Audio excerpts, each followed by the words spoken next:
بسم الله الرحمن الرحیم. فوټنوټ او انډنوټ او ټیبل اف کنټینټ جوړول خو مو زده کړه او استفاده یې هم مونږ وکړه چې کوم کوم ځای کې ترې استفاده کولی شو. نن مونږ تاسې سایټیشن وایو. سایټیشن بیا څه ته وایي؟ ګور دلته لیکل شوي انسرټ سایټیشن. انسرټ مطلب ور اضافه کول. سایټیشن کې مونږ تاسې کله چې مونږ تاسې یو کتاب یا راپور جوړوو د هغه په هکله معلومات چې اوس مثلا دا چا جوړ کړی ده، نوم یې عنوان یې څه شی ده، په کوم کال کې جوړ شوی ده، چا نشر کړی ده، که چېرته غواړو چې دغه معلومات هم ورسره اضافه کړو نو بیا مونږ تاسې به هغه معلومات چېرته لیکو؟ سایټیشن کې به یې لیکو. مونږ تاسې ګوره په فایل کې دلته بعضې معلوماتونه درلودل چې مثلا د اتور نوم یې ولیکو چې دا چا لیکلی ده، او کله چې دا فایل سیف شي دلته یو څه معلومات نور هم را اضافه کېږي او بعضې کې تغیرات هم بیا راځي چې په کوم تاریخ جوړ شوی ده او دا معلومات ګوره صرف دلته وو. او موږ تاسې په پرنټ کې بیا هلته پرنټ هم درلوده چې که وغواړو دا پراپرټیز پرنټ کړو، پرنټ کولی هم شو. په کویک پارټس کې هم بیا اډ کولی شو. دلته هم موږ تاسې کولی شو. که چېرته زه دلته سایټیشن کلیک کړم، ګوره یو سایټیشن الریډي را سره شته، خو که بل ور اضافه کوم نو ایډ نیو سورس دا به کلیکوئ. دلته درته وایي چې ټایپ اف سورس کوم شی چې تا دلته جوړ کړی ده، دا فایل کتاب ده، چپټر ده، راپور ده، څه شی ده، هر شی چې ده له دې ځای نه موږ تاسې ټایپ انتخابو. مثلا که کتاب وي بوک سیکشن، جرنل، آرټیکل، دا ټایپس دي. که هر ټایپ وي له دونه به انتخابوئ. مثلا ریپورټ ده، ویب سایټ ده، دا ټول انټرویو ده، فلم ده. نو فعلا زه وایم چې کتاب ده یا مثلا راپور ده. اتور یې څوک ده، چا جوړ کړی ده، د هغه کس نوم. مثلا زه محمد داود به ولیکم.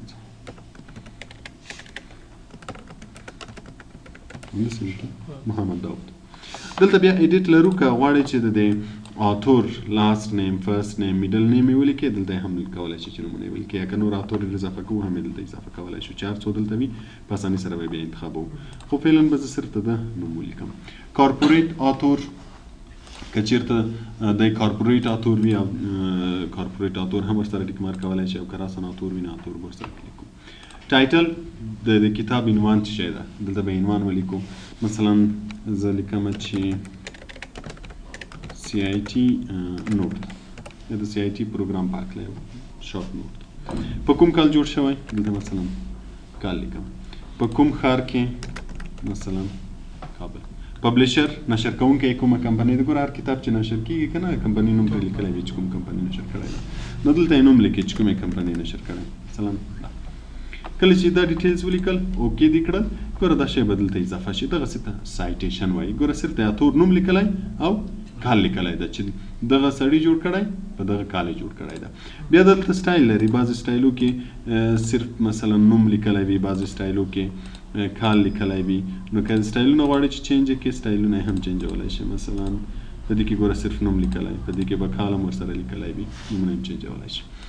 دا چې هر ځای کې بیا ستا په کار شو. اوس مثلا ما دغه ځای کې سایټیشن په کار شو چې د کتاب لیکوال نوم مې ولیکو، تاریخ مې ولیکو. بل ځای کې چې بیا زما ضرورت کېږي فقط همالته به کرسر ږدو، له دغه ځای نه به ور اضافه کوو. ګوره دلته نوم لیکلی، فقط چې کلیک یې کړم نوم به اضافه کېږي.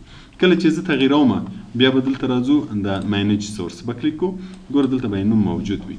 چې تغییروي ایډیټ به پکې کلیک کړې، هر شی چې نوم یې بدلوي، کال بدلوي، هر څه تغییرات چې پکې راوستل تغییرات پکې راوله، اوکې که او لیست یې بیرته ور واچوه، به خپله چینج شي. نو دې ته سایټیشن وایي. او که صرف پلیس غواړئ چې یو پلیس هولډر اضافه شي، دغه شي ته پلیس هولډر وایي چې بیا دلته پکې ولیکئ خپله چې مثلا اتور یې څوک ده او کال یې څوک ده او بعضې معلومات کې لیکئ، دلته یې لیکلی شي. دغه شي ته پلیس هولډر وایي. که غواړئ چې صرف پلیس هولډر یې راشي، پلیس هولډر یې اضافه کولی شي. بل موږ تاسې بایوګرافي، پریفرنس، دا شیان هم لرو. که غواړئ چې بایوګرافي مثلا ټوټل معلومات یې راشي، اوس ګوره دلته صرف نوم یې لیکلی وو، کال یې لیکلی وو. که کوم ځای کې غواړئ چې دا معلومات یې ټول راشي کوم چې موږ تاسې هلته ولیکل، نو بیا بایوګرافي نه استفاده وکړه. ګوره ټول نوم به یې راشي. محمد داود 2018 کې، عنوان یې داود ده، ګوره ټول ډیټیلز به یې دلته راشي. دغه شي ته بایوګرافي وایي. یا کله کله از ریفرنس استفاده کوئ، نو بیا چې کلیک یې از ریفرنس به راشي. ګوره پریفرنس به ولیکل شي. نو دغه شي ته سایټیشن وایي. کله که غواړئ چې سایټیشن ور اضافه کړئ، له دو ځایونه به یې ور اضافه کوئ. بل موږ تاسې کیپشنز لرو. دا کیپشن داسې ته لکه ټیبل اف کنټینټ. ټیبل اف کنټینټ کې موږ تاسې فهرست جوړوو، د مضامینو فهرست مو جوړوه، د عنوانو فهرست مو جوړوه. انسرټ کیپشن یا انسرټ ټیبل اف فیګر دا بیا موږ تاسو د عکسو یا د ټیبلو فهرست جوړو. که چیرته موږ تاسو په کتاب کې مثلا عکسونه هم ولرو، زه به دلته څو عکسونه فعلا ور واچوم. دا په دې صفحه کې دا عکس شو، دې بله صفحه کې به یو بل عکس ور واچوم، یو بله صفحه کې به یو بل عکس ور واچوم.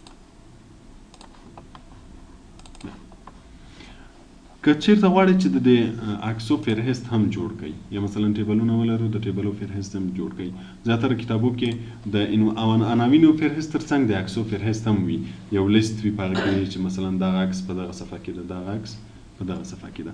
نو بیا مخکې له دې چې فهرست جوړ کړئ عکس ته به نوم ورکوئ چې تر څو دی په فهرست کې درته وایي چې دغه عکس په دې صفحه کې ده.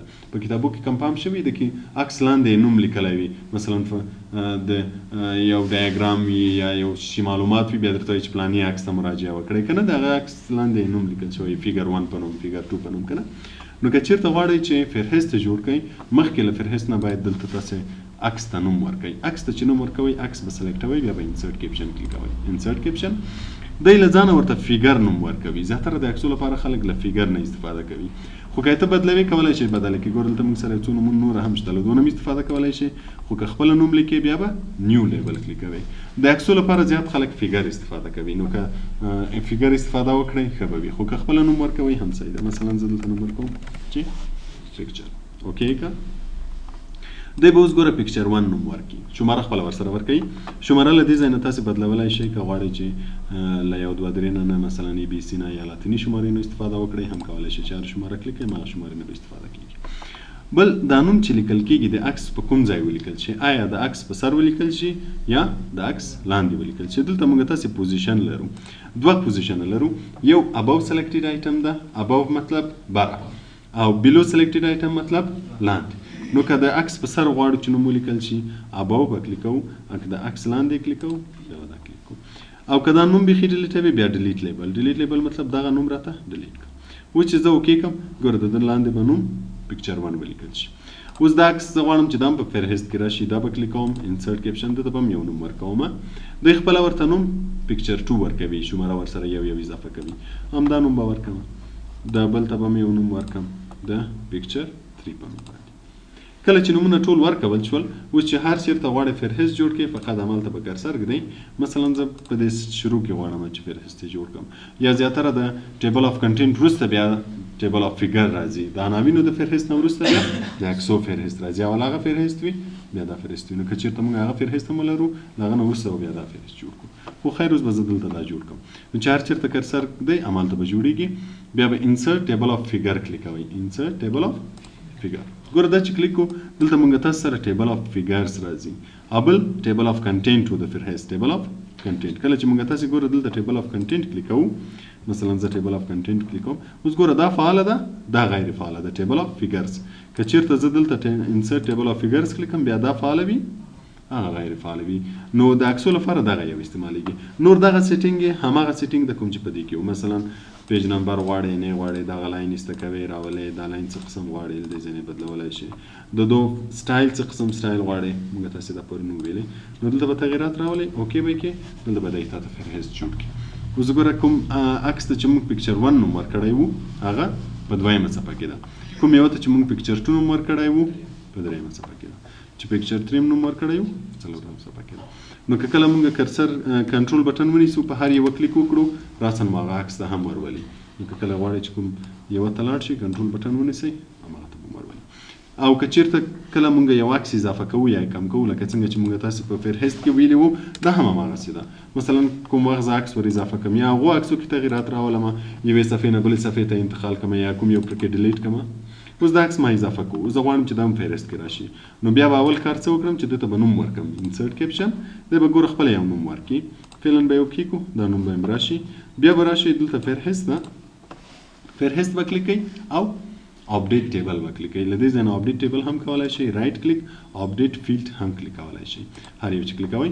دلته موږ تاسو سره 2 آپشنه راځي لکه څنګه چې ټیبل اف کنټینټ کې راتلو چې یو اپډیټ پیج نمبر اونلی، که چېرې موږ عکسونه له یوې صفحې نه بل صفحې ته انتقال کړي وي په هغه صورت کې صرف دا کلیک کوو چې دا شمارې بدلې شي، او کوم چیرته نوی شی ور اضافه کړی وي یا ډیلیټ کړی وي په هغه صورت کې که نمبر کلیک کو امکان لري چې هغه تغیرات ټول راشي نو بیا به اپډیټ انټایر ټیبل کلیک کوو اوکې به کوو هغه به هم ور اضافه شي.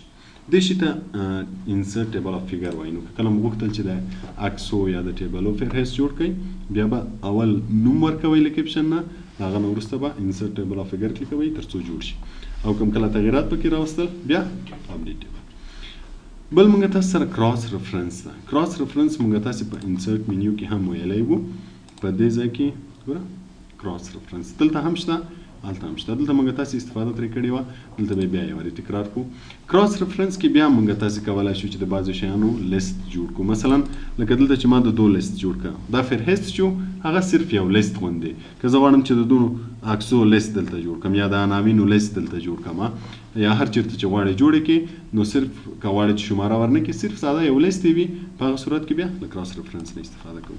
مثلا زه غواړم چې د څه شي لیست جوړ کړم ګوره دلته موږ تاسو سره هیډینګ شته. که چیرته زه هیډینګ ولرم خو تر اوسه دلته زه هیډینګ نه لرم یو دغه بایوګرافي چې ده دا وینه هیډینګ 1 غوندې سټایل یې اخیستی ده د دې نوم دلته شته.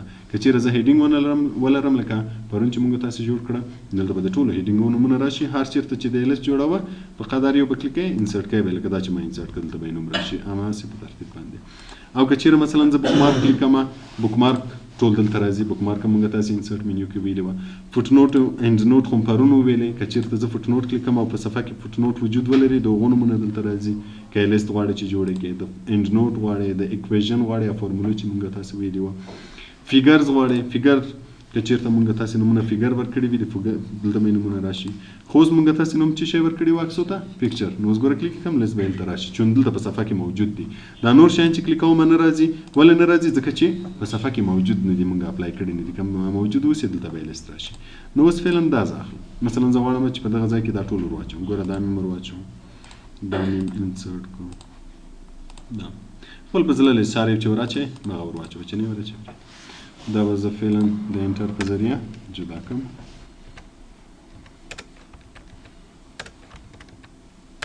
یو لیست غوندې جوړ شو.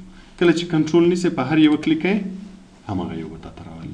نو دغه چې ته کراس ریفرنس وایي. که کله غواړئ چې لیست یې جوړ کړئ د دې بعضې شیانو چې موږ تاسې ویلي دي نو دلته به یې کلیک کړئ له دې ځای نه او له دې ځای نه به یې انسرټ کړئ. هر چېرته چې کرسر وي همالته به رااضافه کېږي. دې چې ته کراس ریفرنس وایي. پوه شوئ تر دې ځای پورې مشکل نشته.